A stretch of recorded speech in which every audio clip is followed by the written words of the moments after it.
मधुर रेसिपीजमध्ये आपणा सर्वांचं पुन्हा एकदा खूप खूप स्वागत आहे। आज आपण अगदी टेस्टी, मऊ व लुसलुशीत असा मेथीचा पराठा कसा बनवायचा हे पाहणार आहोत। तर वेळ न घालवता लगेचच सुरू करूयात आजची आपली रेसिपी। हा मेथीचा पराठा बनवण्यासाठी लागणारे साहित्य बघून घेऊया। मेथीचा पराठा बनवण्यासाठी मी इथे 1 कप मेथी कापून घेतलेली आहे। मेथी मी निवडून स्वच्छ धुवून त्यानंतर बारीक कट करून घेतलेली आहे। 1 कप मेथीसाठी मी इथे 1 कप गव्हाचे पीठ घेतलेले आहे।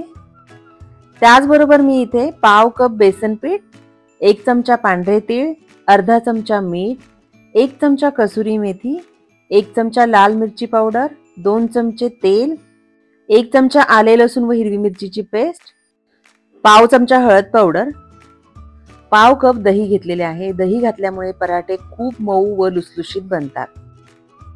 त्याचबरोबर मी इथे 1 चमचा धने पावडर आणि अर्धा चमचा ओवा घेतलेला आहे। आता आपण पराठे बनवण्यासाठी पीठ मळून घेणार आहोत।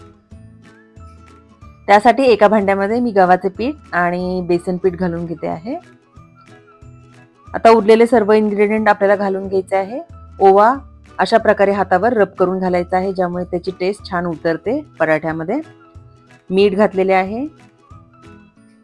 मिरची पावडर मी इथे कमी तिखटवाली यूज केलेली आहे, कारण ऑलरेडी आपण हिरवी मिरची यात घालणार आहोत। त्याचबरोबर धने पावडर, हळद पावडर, तीळ आणि कसुरी मेथी घालून घेतलेली आहे। कसुरी मेथी ही आपल्याला हातावर अशा प्रकारे रब करून घालायची आहे।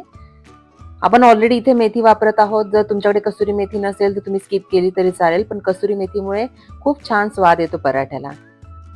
आले लसूण आणि हिरवी मिरचीची पेस्टही घालून घेतलेली आहे। आता आपल्याला ऑइल घालायचं आहे। 2 चमचे ऑइल आपल्याला इथे घालायचं आहे। त्याचबरोबर पाव कप दही इथे घालून घेते आहे। दही घातल्यामुळे पराठे सॉफ्ट बनतातच, पण जरी आपण ते 2 दिवस ठेवले तरीही ते सॉफ्टच राहतात। म्हणजे प्रवासासाठी मेथीचा पराठाचा हा खूप बेस्ट ऑप्शन आहे।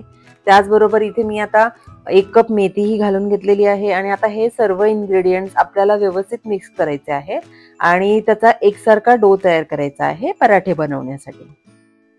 आपण पिठामध्ये दही घातलेले आहे, प्लस मेथीमध्येही थोडेसे मॉइश्चर कंटेंट आहे, त्यामुळे अगदी लागेल एवढेच थोडे थोडे पाणी आपल्याला इथे घालायचे आहे। साधारण 2 ते 3 चमचे पाणी मी इथे वापरलेले आहे आणि तुम्ही बघू शकताय व्यवस्थित पिठाला बाइंडिंग आलेला आहे आणि त्याचा गोळा व्यवस्थित तयार झालेला आहे। फक्त 3च चमचे पाणी मी इथे वापरलेले आहे आणि इथे आपले पराठ्याचे पीठ छान मळून झालेले आहे।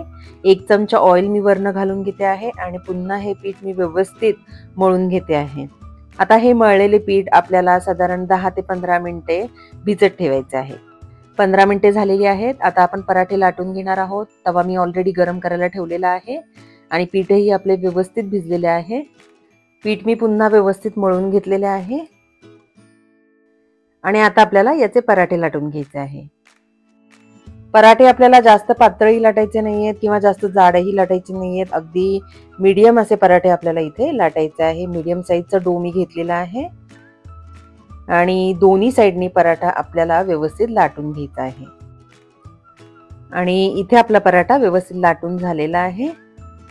आता आपण तो भाजून घेणार आहोत।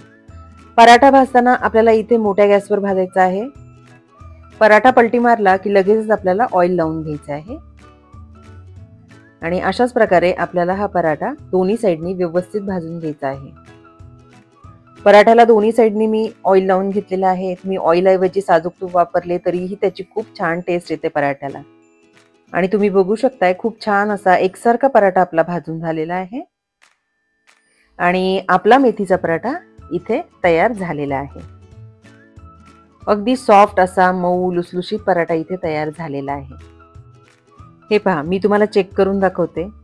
अगदी मी हा पराठा फोल्ड केला आहे तरी तो अजिबात तुटलेला नाहीये। अगदी मऊ लुसलुशीत जसाच्या तसा पराठा इथे राहिलेला आहे। तर तुम्हीही अशा पद्धतीने मऊ व लुसलुशीत असे मेथीचे पराठे नक्की ट्राय करून पहा आणि तुमचे पराठे कसे बनले हे मला कमेंटमध्ये कळवायला अजिबात विसरू नका। जर तुम्हाला माझी ही रेसिपी आवडली असेल तर व्हिडिओला लाईक आणि शेअर करा. त्याचबरोबर जर तुम्ही अजूनही माझ्या चॅनेलला सबस्क्राईब केलेले नसेल तर प्लीज सबस्क्राईब बटन प्रेस करा आणि बेल आयकॉन प्रेस करायलाही विसरू नका, ज्यामुळे माझ्या नवीन रेसिपीजचे नोटिफिकेशन्स तुम्हाला मिळतील आणि माझे नवीन रेसिपीज तुमच्याकडून मिस होणार नाहीत. लवकरच भेटूयात अशाच एका नवीन रेसिपी बरोबर.